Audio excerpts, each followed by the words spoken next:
येन मनसा महापद्माटव्यां मुदितमलमायेन मनसा महापद्माटव्यां मुदितमलमायेन मनसा महापद्माटव्यां मुदितमलमायेन मनसा మహాంతః పశ్యంతో విసర్గ ఎలాగా చెప్పాలండి? మహాంతః పశ్యంతో దదతి పరమాహ్లాదలహరీం. హాని ఫస్ట్ పట్టుకోవాలి. పరమాహ్లాద అలా చెప్పాలి. महान्तः पश्यन्तो दधति परमाह्लादलहरीम् महान्तः पश्यन्तो दधति परमाह्लादलहरीम् महान्तः पश्यन्तो दधति परमाह्लादलहरीम् तटिल्लेखा तन्वीं अपनशति वैश्वानरमयीं निषण्णां षण्णामप्युपरि कमलानां तव कलां महापद्माटव्यां मृदितमलमायेन मनसा महान्तः पश्यन्तो दधति परमाह्लादलहरीम्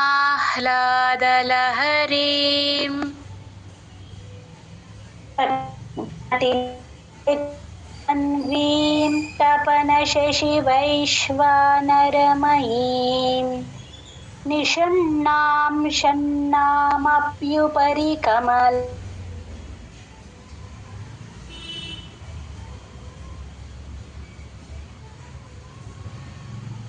జయగురుదత్త జయగురుదత్త సంధ్యారాణి గారు వినిపించట్లేదండి.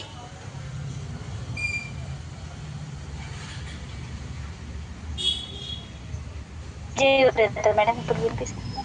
జయగురుదత్త అండి మళ్ళీ చదువుతారా? చదువుతాను. कटिल्लेखा तन्वीं तपनशशिवैश्वानरमयीं निषण्णां षण्णामप्युपरि कमलानां तव कलां महापद्माटव्यां मृदितमलमायेन मनसा महान्तः पश्यन्तो दधति परमाह्लादलहरीम् तटिल्लेखा तन्वीं तपनशशिवैश्वानरमयीं निषण्णां षण्णामप्युपरि कमलानां तव कलां महापद्माटव्यां मृदितमलमायेन मनसा महान्तः पश्यन्तो दधति परमाह्लादलहरीम् तटिल्लेखा तन्वीं तपनशशिवैश्वानरमयीं. కొంచెం నిదానంగా చదవండి. అవసరమైతే మధ్యలో ఆపుకోండి, కొంచెం నిదానంగా చదవండి. Okay madam. तटिल्लेखा तन्वीं तपनशशिवैश्वानरमयीं निषण्णां षण्णामप्युपरि कमलानां तव कलां महापद्माटव्यां मृदितमलमायेन मनसा महान्तः पश्यन्तो दधति परमाह्लादलहरीम् तटिल्लेखा तन्वीं तपनशशिवैश्वानरमयीं निषण्णां षण्णामप्युपरि कमलानां तव कलां महापद्माटव्यां मृदिमलमायेन मनसा महान्तः पश्यन्तो दधति परमाह्लाद महान्तः पश्यन्तो दधति परमाह्लादलहरीम् జై గురు. ఒకసారి లాస్ట్ లో కొంచెం తగ్గించండి. లహరి అన్ని ఫస్ట్ నుంచి మయీం కలాం కూడా కొంచెం తగ్గించండి దీర్ఘం. Okay madam. తటిల్లేఖాన్వీం తపన శశి వైశ్వానరమయీం నిషణ్ణాం షణ్ణామప్యుపరి కమలానాం తవ కలాం महापद्माटव्यां मृदितमलमायेन मनसा महान्तः पश्यन्तो दधति परमाह्लादलहरीम् तटिल्लेखातन्वीं तपनशशिवैश्वानरमयीम् निषण्णां षण्णामप्युपरि कमलानां तव कलां महापद्माटव्यां मृदितमलमायेन मनसा महान्तः पश्यन्तो दधति परमाह्लादलहरीम् तटिल्लेखातन्वीं तपनशशिवैश्वानरमयीं निषण्णां षण्णामप्युपरि कमलानां तव कलां महापद्माटव्यां मृदितमलमायेन मनसा महान्तः पश्यन्तो दधति परमाह्लादलहरीम् భవాని త్వం దాసే మయి भवानि त्वं दासे मयि भवानि त्वं दासे मयि भवानि त्वं दासे मयि వితర దృష్టిం సకరుణాం. దృష్టిం అండి దాకిన రుత్వం ఉంది, ఉకారం రాకుండా ఈకి ఊకి మధ్యలో దృష్టి దృ అని చెప్పాలి. वितर दृष्टिं सकरुणां वितर दृष्टिं सकरुणां वितर दृष्टिं सकरुणाम् इति స్తోతుం వాంఛన్ కథయతి. ఇతి sto అని ఆ సోని కలుపుతూ చెప్పాలండి, సంయుక్తాక్షరం కాబట్టి ఇతి sto అని స్ట్రెస్ ఇస్తూ చెప్తాము. వాంఛన్ ఒత్తు ఛ క్లియర్ గా వినిపించాలి. వాంఛన్ కథయతి, ఆ థాల పొట్టలో చుక్కుందండి, తా థ రెండో థా చెప్పాలి. इति स्तोतुं वाञ्छन् कथयति इति स्तोतुं वाञ्छन् कथयति इति स्तोतुं वाञ्छन् कथयति భవాని త్వమితి యః भवानि त्वमिति यः भवानि त्वमिति यः भवानि त्वमिति यः తదై కొంచెం నిదానంగా చెప్పమ్మా, ఇంకొంచెం స్లో చేయండి. తదైవ త్వం తస్మై దిశసి तदैव त्वं तस्मै दिशसि तदैव त्वं तस्मै दिशसि तदैव त्वं तस्मै दिशसि నిజ సాయుజ్య పదవీం. సాయుజ్య అండి జా కింద యావత్తు చక్కరగా వినిపించాలి. निज सायुज्य पदवीं निज सायुज्य पदवीं निज सायुज्य पदवीं ముకున్ పదవీం. చాలండి, వీం అని కొంచెం ఎక్కువ చెప్తున్నారు, కొంచెం తగ్గిస్తే సరిపోతుంది. Okay madam. ముకుంద బ్రహ్మేంద్ర స్ఫుట మకుట. ముకుంద బ్రహ్మే అండి, ఆ బా కింద రావద్దు, సంయుక్తాక్షరం ఉంది. ఆ దాతో బాని దబ్ర అని కలుపుతూ చెప్పాలి. తర్వాత బ్రహ్మ, మనం ఎక్కడ చదివినా బ్రహ్మ, హా కింద మా ఒత్తు వచ్చినప్పుడు మా ముందు హా తర్వాత వినిపించేలాగా పలుకుతాము. బ్రహ్మేంద్ర, బ్రహ్మే, బ్రహ్మేంద్ర అని చదవాలి. తర్వాత స్ఫుట మకుట, సు కింద ఒత్తు ఫా ఉందండి, ఆ పా కింద గీత ఉంది. ఫా ఎఫ్ లాగా రాకూడదు. పా ఫా బా భామాలో పా ఫా ఒత్తు ఫా వినిపించాలి క్లియర్ గా. ఆ సూని కలుపుతూ చెప్పాలి. బ్రహ్మేంద్ర స్ఫుట ద్రస్ఫుట, ఆ సాని కూడా కలుపుతూ చెప్పాలి. మళ్ళీ ఒకసారి రిపీట్ చేస్తానండి. ముకుంద అని ఆ బాని కలుపుతూ చెప్పాలి. బ్రహ్మేంద్రలో హా కింద మా ఒత్తు వచ్చినప్పుడు మా ముందు చెప్పి హా తర్వాత వినిపించేలా చెప్పాలి. బ్రహ్మేంద్ర స్ఫుట ద్రస్పు అని ఆ సాని ద్రాతో కలుపుతూ చెప్పాలి. సు కింద ఎఫ్ శబ్దం, ఇంగ్లీష్ ఆల్ఫాబెట్స్ లో ఎఫ్ ఎఫ్ రాకుండా స్ఫుట ఒత్తు ఫా వినిపించాలి. ముకుంద బ్రహ్మేంద్ర స్ఫుట మకుట. ముకుంద బ్రహ్మేంద్ర స్ఫుట మకుట. ముకుంద బ్రహ్మేంద్ర స్ఫుట మకుట. ముకుంద బ్రహ్మేంద్ర స్ఫుట మకుట. నీరాజిత పదాం. నీరాజిత పదాం. నీరాజిత పదాం. నీరాజిత పదాం. భవాని త్వం దాసే మయి వితర దృష్టిం సకరుణాం. భవాని త్వం దాసే మయి వితర దృష్టిం సకరుణాం. భవాని త్వం దాసే మయి వితర దృష్టిం సకరుణాం.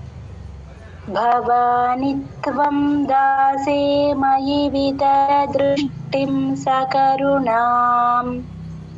इति स्तोतुं वाञ्छन् कथयति भवानि त्वमिति यः. इति स्तोतुं वाञ्छन् कथयति भवानि त्वमिति यः. इति स्तोतुं वाञ्छन् कथयति भवानि त्वमिति यः. इति स्तोतुं वाञ्छन् कथयति भवानि त्वमिति यः. तदैव त्वं तस्मै दिशसि निजसायुज्य पदवीम्. तदैव त्वं तस्मै दिशसि निजसायुज्य पदवीम्. तदैव त्वं तस्मै दिशसि निजसायुज्य पदवीम्. तदैव त्वं तस्मै दिशसि निजसायुज्य पदवीम्. मुकुन्द ब्रह्मेन्द्र स्फुट मकुट नीराजित पदाम्. मुकुन्द ब्रह्मेन्द्र स्फुट मकुट नीराजित पदाम्. मुकुन्द ब्रह्मेन्द्र स्फुट मकुट नीराजित पदाम्. मुकुन्द ब्रह्मेन्द्र स्फुट मकुट नीराजित पदाम्.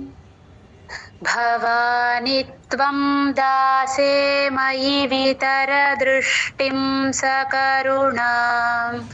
इति स्तोतुं वाञ्छन् कथयति भवानि त्वमिति यः. तदैव त्वं तस्मै दिशसि निजसायुज्य पदवीं मुकुन्द ब्रह्मेन्द्रस्फुटमकुट नीराजितपदाम् भवानि त्वं दासे मयि वितरदृष्टिं सकरुणाम् इति स्तोतुं वाञ्छन् कथयति भवानि त्वमिति यः तदैव त्वं तस्मै दिशसि निजसायुज्य पदवीम् मुकुन्द ब्रह्मेन्द्रस्फुटमकुटनीराजितपदाम्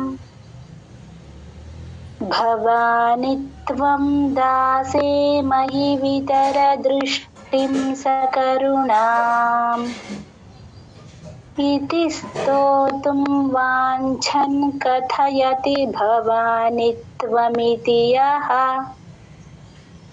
तदैव त्वं तस्मै दिशसि निजसायुज्य पदवीम् मुकुन्द ब्रह्मेन्द्रस्फुटमकुटनीराजितपदाम् भवानि त्वं दासे मयि वितरदृष्टिं सकरुणाम् इति स्तोतुं वाञ्छन् कथयति भवानि त्वमिति यः వాన్ ఆ దీర్ఘం కొద్దిగా తగ్గించండి వాలో. Okay madam. इति स्तोतुं वाञ्छन् कथयति भवानि त्वमिति यः तदैव त्वं तस्मै दिशसि निजसायुज्य पदवीम् मुकुन्द ब्रह्मेन्द्रस्फुटमकुटनीराजितपदाम् भवानि त्वं दासे मयि वितरदृष्टिं सकरुणाम् इति स्तोतुं वाञ्छन् कथयति भवानि त्वमिति यः तदैव त्वं तस्मै दिशसि निजसायुज्य पदवीम् मुकुन्द ब्रह्मेन्द्रस्फुटमकुटनीराजितपदाम् भवानि त्वं दासे मयि वितरदृष्टिं सकरुणाम् इति स्तोतुं वाञ्छन् कथयति भवानि त्वमिति यः तदैव त्वं तस्मै दिशसि निजसायुज्य पदवीम् मुकुन्द ब्रह्मेन्द्रस्फुटमकुटनीराजितपदाम् भवानि त्वं दासे मयि वितरदृष्टिं सकरुणाम् इति स्तोतुं वाञ्छन् कथयति भवानि त्वमिति यः तदैव त्वं तस्मै दिशसि निजसायुज्य पदवीम् मुकुन्द ब्रह्मेन्द्रस्फुटमकुटनीराजितपदाम् भवानि त्वं दासे मयि वितरदृष्टिं सकरुणाम् इति स्तोतुं वाञ्छन् कथयति भवानि त्वमिति यः तदैव त्वं तस्मै दिशसि निजसायुज्य पदवीम् मुकुन्द ब्रह्मेन्द्रस्फुटमकुटनीराजितपदाम्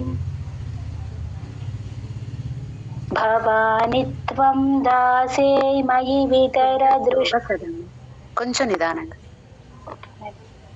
भवानि त्वं दासे मयि वितरदृष्टिं सकरुणाम् इति स्तोतुं वाञ्छन् कथयति भवानि त्वमिति यः तदैव त्वं तस्मै दिशसि निजसायुज्य पदवीम् मुकुन्द ब्रह्मेन्द्रस्फुटमकुटनीराजितपदाम्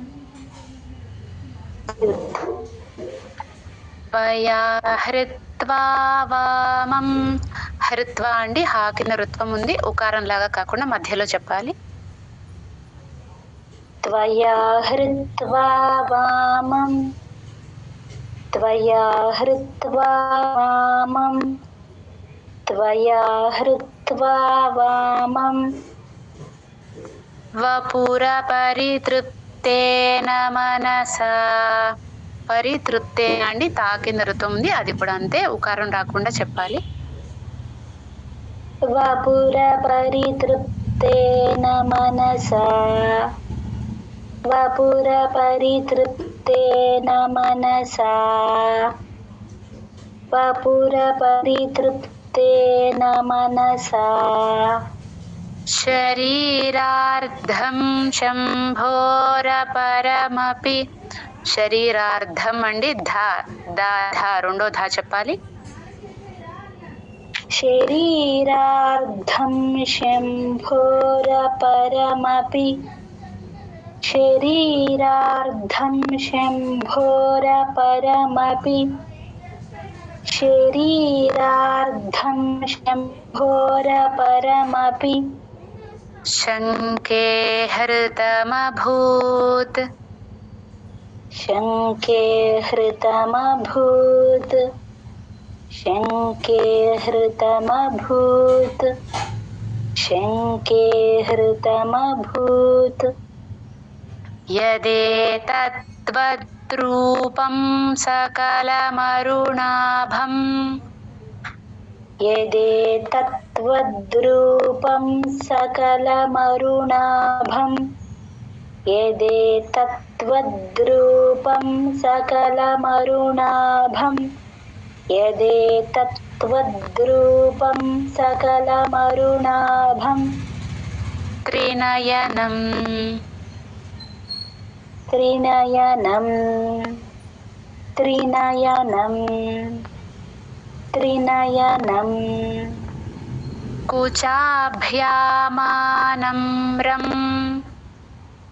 कुचाभ्यामानम्रं कुचाभ्यामानम्रं कुचाभ्यामानम्रं కుటిలశశిచూడాలమకుటం. कुटिलशशिचूडालमकुटं कुटिलशशिचूडालमकुटं कुटिलशशिचूडालमकुटं त्वया हृत्वा वामं वपुर परितृप्तेन मनसा. त्वया हृत्वा वामं वपुरपरितृप्तेन मनसा त्वया हृत्वा वामं वपुरपरितृप्तेन मनसा त्वया हृत्वा वामं वपुरपरितृप्तेन मनसा शरीरार्धं शम्भोरपरमपि शङ्के हृतमभूत्.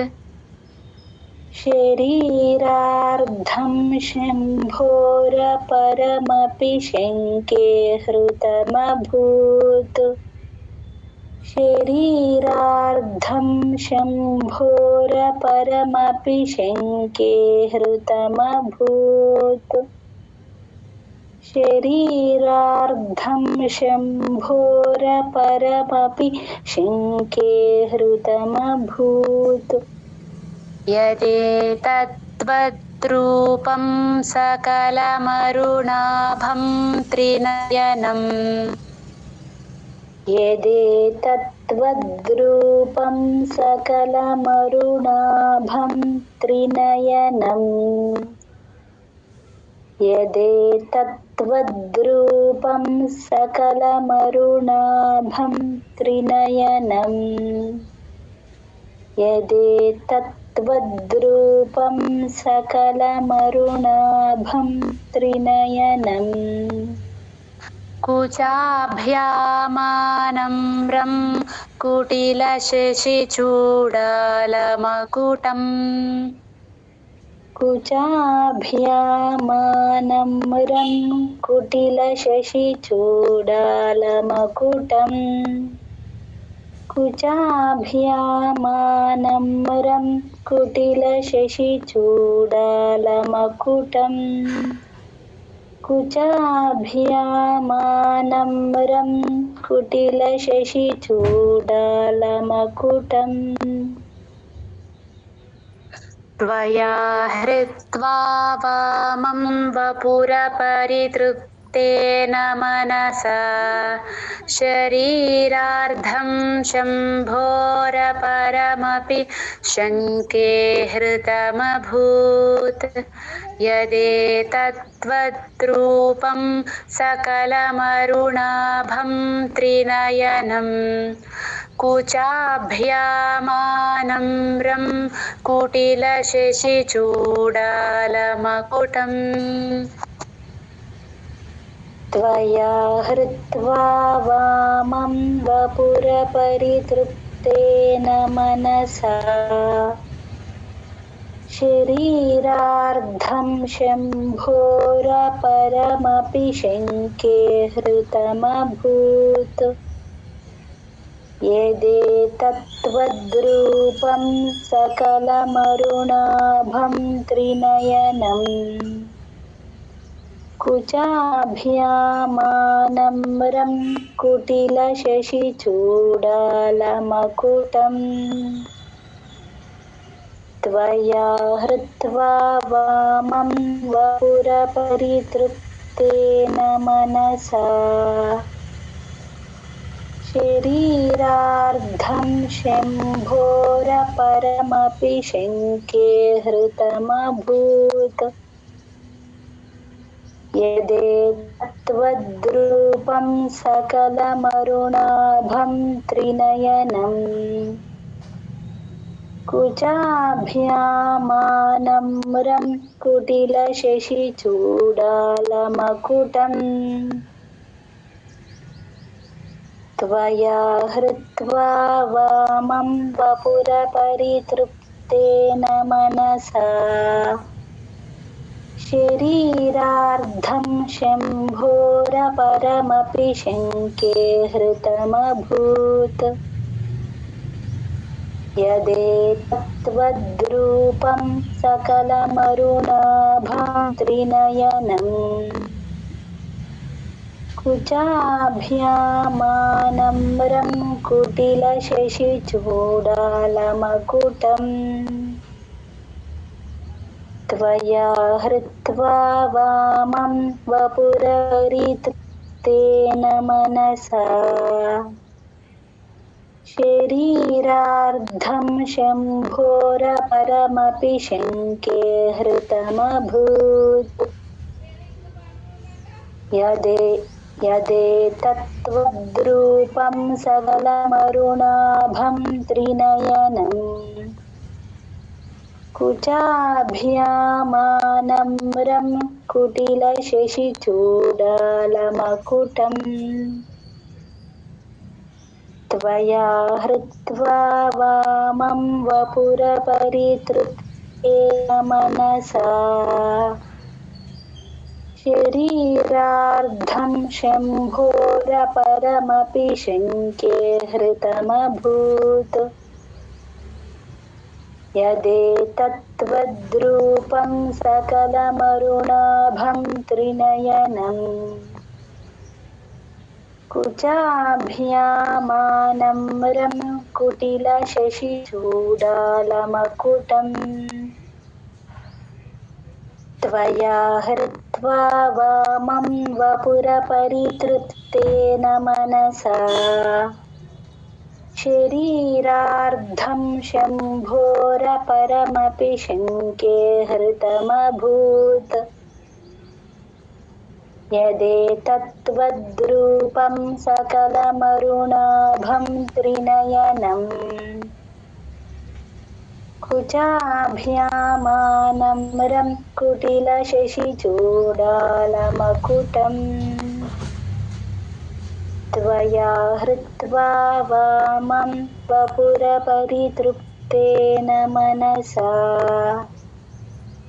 शरीरार्धं शम्भोरपरमपि शङ्के हृतमभूत्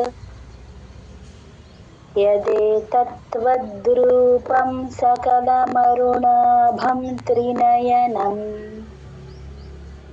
कुचाभ्यामानम्रं कुटिलशशिचूडालमकुटम् त्वया हृत्वा वामं वपुरपरितृप्तेन मनसा शरीरार्धं शम्भोरपरमपि शङ्के हृतमभूत् यदेतत्त्वद्रूपं सकलमरुणाभं त्रिनयनम् कुचाभ्यामानम्रं कुटिलशशिचूडालमकुटम् జయ గురుదత్త మేడం. జయ గురుదత్త అండి. శ్రావణి గారు. జయ గురుదత్త మ్యామ్. జయ గురుదత్త.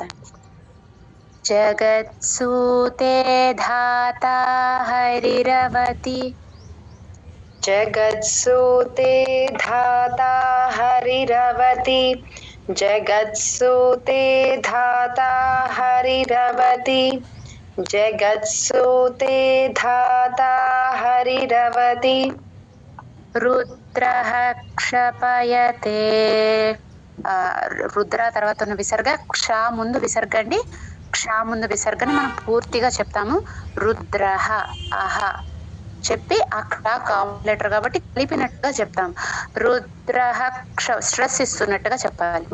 రుద్రః క్షపయతే రుద్రః క్షపయతే రుద్రః క్షపయతే రుద్రః క్షపయతే తిరస్కుర్వన్నేతత్స్వమపి తిరస్కుర్వన్నేతత్స్వమపి తిరస్కుర్వన్నేతత్స్వమపి తిరస్కుర్వన్నేతత్స్వమపి వపురీషస్థిరయతి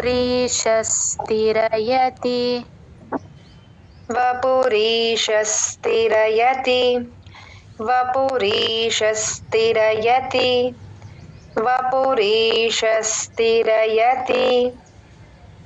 కొంచెం నిదానంగా చెప్పండి అమ్మా. ఆమా. సదా పూర్వసర్వం తా కింద సా ఉందండి. పూర్వసర్వం పూర్వస్ అని స్ట్రెస్ ఇస్తూ చెప్పాలి. సదా పూర్వసర్వం సదా పూర్వసర్వం సదా పూర్వసర్వం తదిదమనుగృహ్ణాతి చ శివః. అనుగృహ్ణాతి అండి. గా కింద రుత్వం ఉంది. ఇకారానికి ఉకారానికి మధ్యలో గృ చెప్పాలి. గృ గృ అన్నట్టుగా చెప్పాలి. హా కింద ఇందాక మా ఒత్తు చెప్పుకున్నట్టే ఇప్పుడు అణా ఒత్తు కూడా అణా వచ్చినప్పుడు అణా ముందు చెప్పి హా తర్వాత వినపడేలాగా చెప్తాం. గృహ్ణాతి గృహ్ణాతి అని చెప్పాలి. అండ్ ఇక్కడ చిన్న శ్రద్ధ ఒకటి తీసుకోవాలండి. తరిద మను గృహ్ణాతి. ఆ మను ఆ గృ ఋత్వం మధ్యలో చెప్పడానికి చాలా మంది ఉకారం పూర్తి చేయకుండా మనుగృహ్ణాతి అది కూడా మధ్యలో చెప్పినట్టుగా చెప్తారు. అది కొంచెం జాగ్రత్తగా ప్రాక్టీస్ చేసుకోండి. తదిదమనుగృహ్ణాతి చ శివః తదిదమనుగృహ్ణాతి చ శివః తదిదమనుగృహ్ణాతి చ శివః మను గృణ్ మళ్ళీ చెప్పండి. మను ఉ ను అని మొత్తం చెప్పమంటారా మ్యామ్? అది ఉకారం పూర్తిగా మధ్యలో వచ్చినట్టు వస్తుంది. తదిద మను గృణ్ మను గృణ్ తదిదమను గృహాతి చ శివః. ఓకే. తవాజ్ఞామాలంబ్య తవాజ్ఞామాలంబ్య తవాజ్ఞామాలంబ్య తవాజ్ఞామాలంబ్య క్షణచలితయోర్భ్రూలతికయోః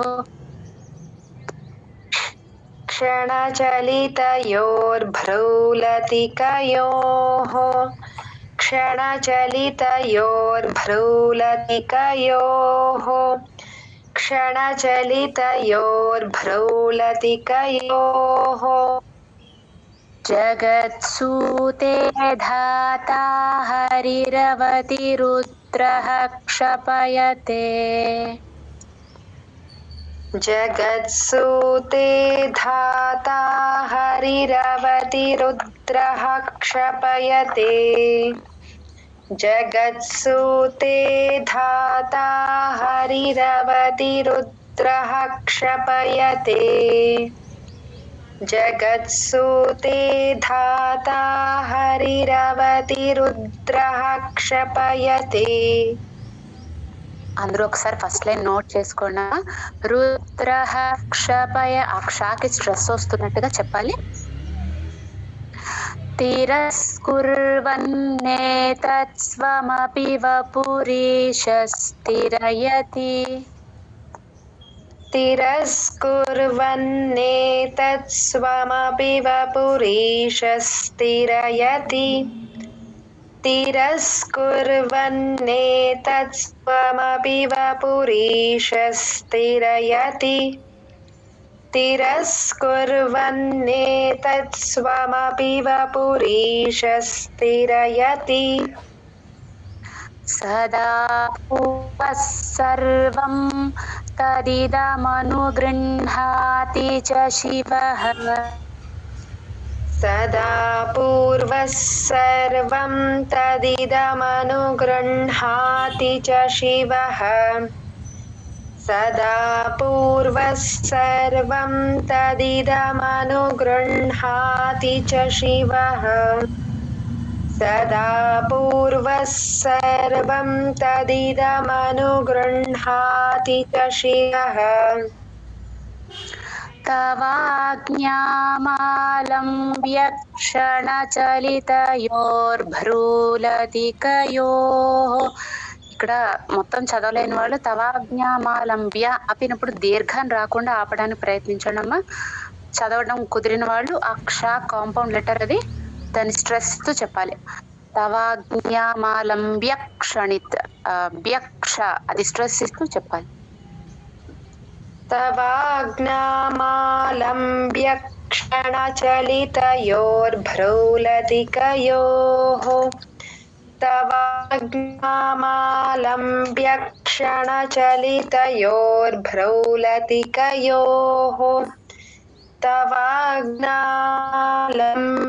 క్షణచలితయోర్భ్రూలతికయోః.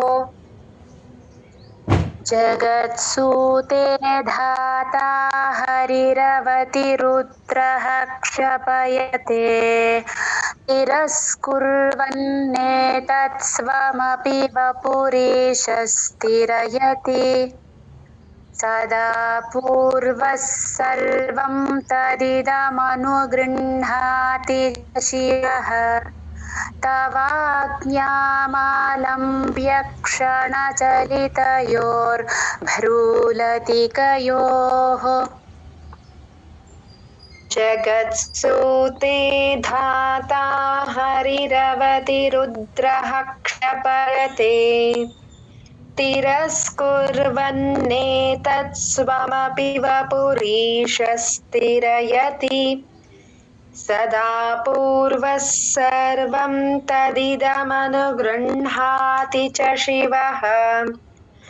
तवाज्ञामालम्ब्य क्षणचलितयोर्भ्रूलतिकयोः जगत्सूते धाता हरिरवतिरुद्रः क्षपयते तिरस्कुर्वन्नेतत्स्वमपि वपुरीशस्तिरयति सदा पूर्वः सर्वं तदिदमनुगृह्णाति च शिवः तवाज्ञामालम्ब्य क्षणचलितयोर्भ्रूलतिकयोः जगत्सूते धाता हरिरवतिरुद्रः क्षपयते तिरस्कुर्वन्नेतत्स्वमपि वपुरीशस्तिरयति सदा पूर्वः सर्वं तदिदमनुगृह्णाति च शिवः तवाज्ञामालम्ब्य क्षणचलितयोर्भ्रूलतिकयोः जगत्सूते धाता हरिरवतिरुद्रः क्षपयते तिरस्कुर्वन्नेतत्स्वमपि वपुरीशस्तिरयति सदा पूर्वः सर्वं तदिदमनुगृह्णाति च शिवः तवाज्ञामालम्ब्य क्षणचलितयोर्भ्रूलतिकयोः जगत्सूते धाता हरिरवतिरुद्रः क्षपयते तिरस्कुर्वन्नेतत्स्वमपि वपुरीशस्तिरयति सदा पूर्वः सर्वं तदिदमनुगृह्णाति च शिवः तवाज्ञामालम्ब्य क्षणचलितयोर्भ्रूलतिकयोः जगत्सूते धाता हरिरवतिरुद्रः क्षपयते तिरस्कुर्वन्नेतत्स्वमपि वपुरीशस्तिरयति सदा पूर्वः सर्वं तदिदमनुगृह्णाति च शिवः तवाज्ञामालम्ब्य क्षणचलितयोर्भ्रूलतिकयोः जगत्सूते धाता हरिरवतिरुद्रः क्षपयते तिरस्कुर्वन्नेतत्स्वमपि वपुरीशस्तिरयति सदा पूर्वः सर्वं तदिदमनुगृह्णाति च शिवः तवाज्ञामालम्ब्य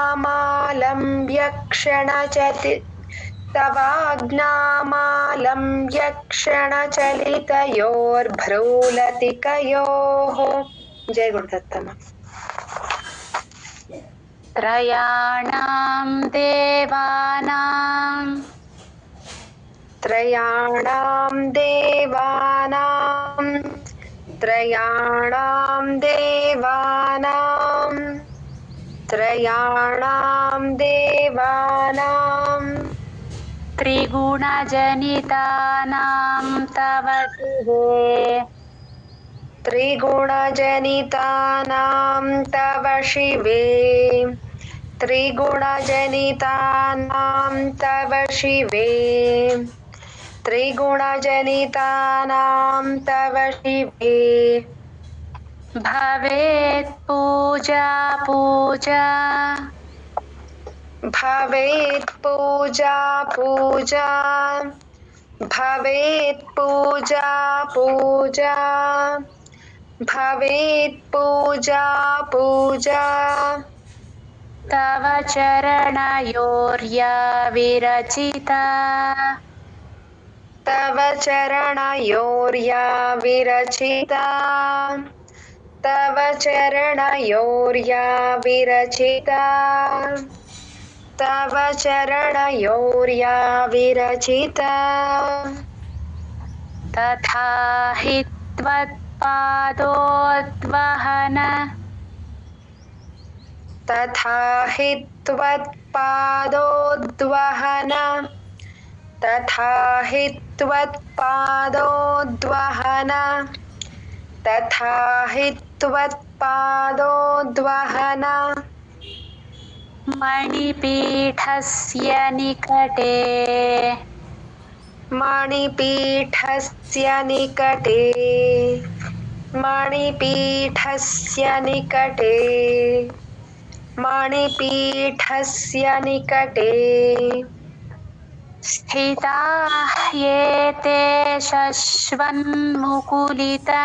స్థితాహ్ ఏ అండి హే కింద యావత్తు సంయుక్తాక్షరం ఆ తా నుంచి హాని కలుపుతూ స్ట్రెస్ ఇస్తూ చెప్పాలి తాహ్ ఏ తాహ్ అని హాకి స్ట్రెస్ ఇస్తూ చెప్పాలి స్థితాహ్యేతే శశ్వన్ముకులిత స్థితాహ్యేతే శశ్వన్ముకులిత